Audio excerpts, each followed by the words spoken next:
हजरात, मैं जामा मस्जिद का इमाम बोल रहा हूँ। तमाम मर्द हजरात से गुजारिश है कि वो सब अपना अपना रोजा तोड़ दें। अरे ये इमाम साहब क्या कह रहे हैं? इनका दिमाग खराब हो गया है क्या?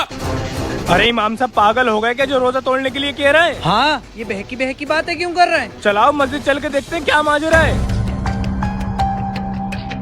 तू दुकान संभाल, मैं इमाम साहब से बात करके आता हूँ। अरे अब्दुल्ला भाई, तुमने ऐलान सुना? कैसा ऐलान? अभी अभी इमाम साहब ने ऐलान किया है कि हम दोनों अपना रोजा तोड़ते हैं। अस्तगफिरुल्लाह, ये क्या कह रहे हो? हाँ भाई, सही कह रहा हूँ। जरूर कुछ और बात होगी। चलो इमाम साहब के पास चलते हैं।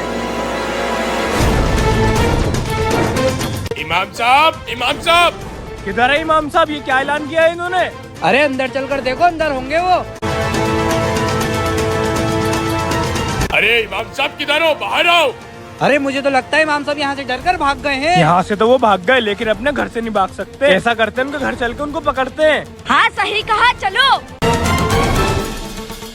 अम्मी जान, असर का वक्त हो रहा है, जरा जल्दी बता दिए इफ्तार के लिए क्या आना है। बेटे तुमने ये क्या ऐलान किया है? तुम्हें पता भी इस वजह से कितने झगड़ा फसाद फैल सकते हैं। कुछ नहीं होगा अम्मी जान, बस आप देखते रहो कि आगे आगे होता क्या है। ऐसे तो लोग हमें नुकसान पहुंचा सकते हैं और हमारे घर भी आ सकते हैं। कुछ नहीं होगा, बस अल्लाह पे भरोसा रखो।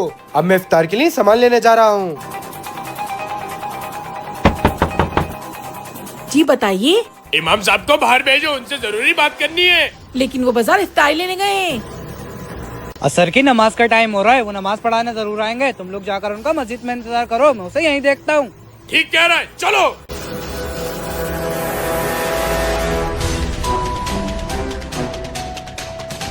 अरे वो देखो, इमाम साहब आ गए। जी बताइए क्या मसला है। इमाम साहब आपकी इतनी जरूरत, आपने हमसे इतना बड़ा गुनाह करने को बोला है? रुकिए, जरा इमाम साहब से तो पूछने दिए, आखिर उन्होंने ऐसा ऐलान किया ही क्यों? आप सब लोग यहाँ? पहले तो मैंने आपको कभी यहाँ नहीं देखा। बात घुमाने की कोशिश मत करो, हम इसी मोहल्ले में रहते हैं। जितना पूछा गया उतना जवाब दो। वो ऐलान मैंने आप जैसे लोगों के लिए ही किया था, जो शहरी और इफ्तारी तो कर लेते हैं मगर कभी मस्जिद का मुंह तक नहीं देखते। रोजे का ये मतलब नहीं कि पूरे दिन भूखे प्यासे रहो, रोजे के साथ साथ बाकी फराइजों को भी अंजाम देना होता है। मैंने ये ऐलान इसलिए किया ताकि मैं आप लोगों की तवज्जो हासिल कर सकूं और आपको मस्जिद में बुला सकूं, क्योंकि मेरे पास इसके अलावा कोई हल नहीं था। रोजे का मतलब भूखा प्यासा रहना नहीं है, बल्कि रोजे का मतलब है कि अपने रब के आगे झुकना और उसकी इबादत करना।